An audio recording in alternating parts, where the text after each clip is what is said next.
Hey everybody, Michael Snyder, Pacific Northwest Weather Watch. Today is August 6th, and right now we are looking at the visible satellite imagery as of yesterday morning. You can see we had some nice sunshine across Southern California, kind of that hit and miss marine layer elsewhere, actually mostly marine layer up and down the coastal areas and extended into some of the valleys, including the Bay Area.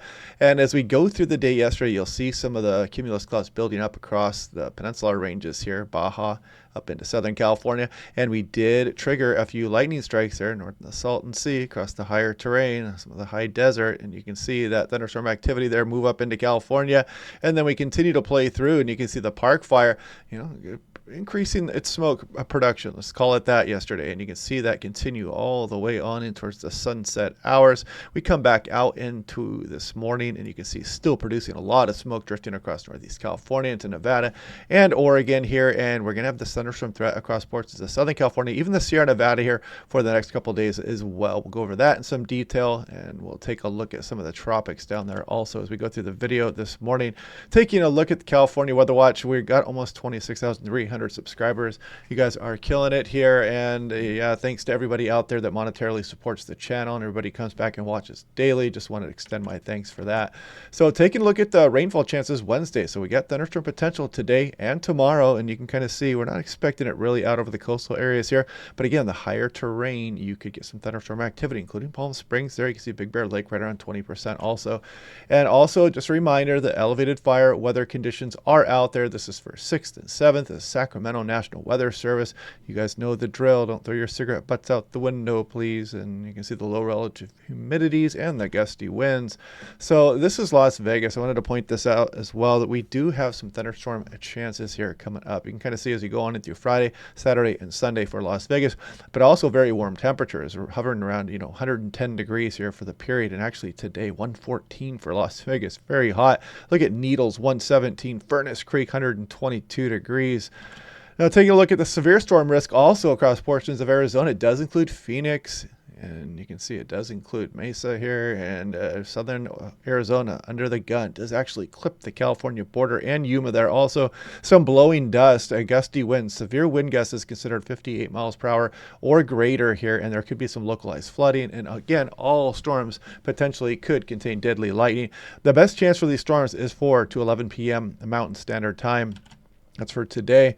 So taking a look here, I clicked on this station right by Pine Valley here, and it did pick up a lightning strike yesterday with that activity. You can see it got that one lone lightning strike there, was between 7 and 9 miles away at 3:36 p.m. yesterday. So if you want one of these weather stations, click on that link down below to save 10% off. I highly recommend it. Now, taking a look at the North American model, this is what the Doppler radar may look like here as we go through the next 2.5 days. Put this into motion. You can see the thunderstorms pop up here, and potentially across Southern California. Even shows a little bit of shower activity here across the Sierra Nevada. A little bit more on the next day, and I'll show you that here as I scroll through. But if we go on in towards Wednesday, you can see some of this monsoon moisture making it out again for the higher terrain. It does pop off a couple of showers across the Sierra Nevada tomorrow afternoon there. And we go on in towards Thursday as well, and it pops off a few more showers across the Sierra Nevada, and it kind of lessens the coverage here across some of the peninsular ranges, but we'll revisit that again tomorrow.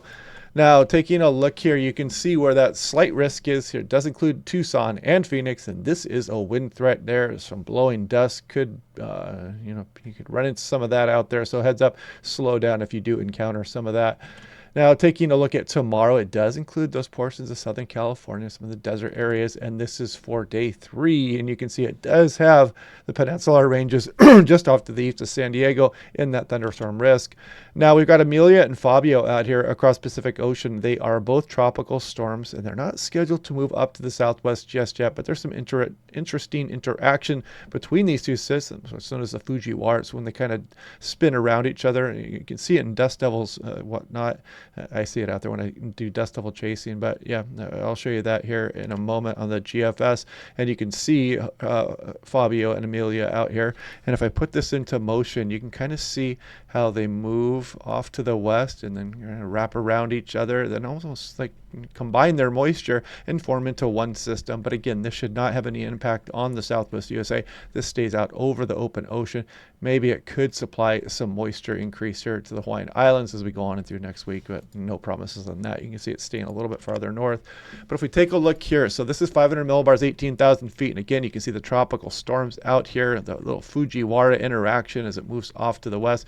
And then I want to show you this one here too, because we have some interesting troughing showing up once we go to about 160, 180, 200 hours out. Look at this thing drop down across Pacific Northwest, trying to make its way down the west coast a bit here. So a fantasy forecast for now, but it's definitely something fun to look at here, as this would definitely suppress our temperatures. You can see the ridge backing way up out across the Great Plains and Texas there as well. So this would be a nice cool down, but it is fantasy for now. We'll continue to watch it. If we take a look at the national blended models here, daily 2-meter max temperature. This is for today, Tuesday, August 6th. And you can see plenty of hundreds out there. Look at 105 for Bakersfield. You're probably talking about Death Valley, maybe 120 to 125. Very warm across the desert areas. Even the coastal areas start warming up as we go this time of year. There still is some areas, northern California coast especially, that are into the upper 60s and along the immediate coastal areas of the Bay Area. And of course, it's cooler down there, but it's not too bad. It's nice and comfortable. But if we look at tomorrow, you can see, again, very warm temperatures Thursday, Friday, Saturday, Sunday. Slow cool down coming here as we go towards the end of the weekend. Look at the valley areas dropping back down into the 90s. Bakersfield 97. Then we go Tuesday, Wednesday. We'll take this cooling. Anything we can get would be quite nice. And then we scroll off in towards the extended forecast by August 16th. You can kind of see things staying below 100 degrees for much of the valley areas. Then the 8 to 14 day, a little bit below average signal here. Again, take this with a grain of salt right now. We're not going to get too caught up in that. But an interesting switch here also is showing a little bit of a lack of monsoon moisture during this time. That would make sense if you start to get some troughing here. You can keep that monsoon moisture away from the area. We'll see how that goes. But if we take a look at surface smoke, 8-meter above ground smoke, you can see the Park Fire still producing huge amounts. Some of the Baja California fire activity, foothills of the Sierra Nevada, and again, this being surface smoke, quite nasty. For the most part, it's staying north of Reno here, so that's kind of a good thing. But, if anybody's downstream of that Park Fire, it has not been fun. And we scroll all the way out towards Thursday morning here. And Park Fire grew about 2,700 acres tomorrow. I expected it to be a little bit more. It seemed like it was pretty intense at some points yesterday. If I click on that again, it was updated 3 hours ago. So it is up over 400,000 acres, and it is, I believe, the 4th largest fire ever recorded in California history here since we've been keeping records. So yeah, and then of course there's the Trout, the Long, the Borel fire out there also. And well, what is this? I don't know what this is. Looks like somebody. Yeah, what is this? Is this this must be one of the aircraft paths that it was taking here. So interesting stuff. Maybe they're checking out some kind of burn area there. But anyway, let's take a look at the fire danger here. You can see some in Northeast California. You got some windy and dry conditions. We go to Wednesday, Thursday, and Friday. The brown is still moderate risk, so heads up out there. Be careful. Taking a look at the Park Fire a little bit closer. So we're going to scroll through yesterday. You can see how it flared up as we went through the afternoon hours. Looks like it actually produced a pyrocumulus cloud. I didn't see any lightning strikes on that or anything like that, but you can see it was burning pretty hot right about sunset last night. And overnight hours, look at that in the GOES 18. You can really see that hot spot. And we scroll off through this morning, and you can continue to see it still producing big amounts of smoke off to the north and east. So yeah, anyway, we're going to break everything down again tomorrow. That's something fun to look at in the extended forecast. I'm always looking for things like that. Even that it is just a fantasy forecast, sometimes it's just fun to dream about it and imagine, kind of a cool down coming here for some of the region. But otherwise, we'll continue to watch and break things down over the next couple of days. Hope you guys are having a good day. Otherwise, we'll do this all again tomorrow, and I'll talk to you guys then.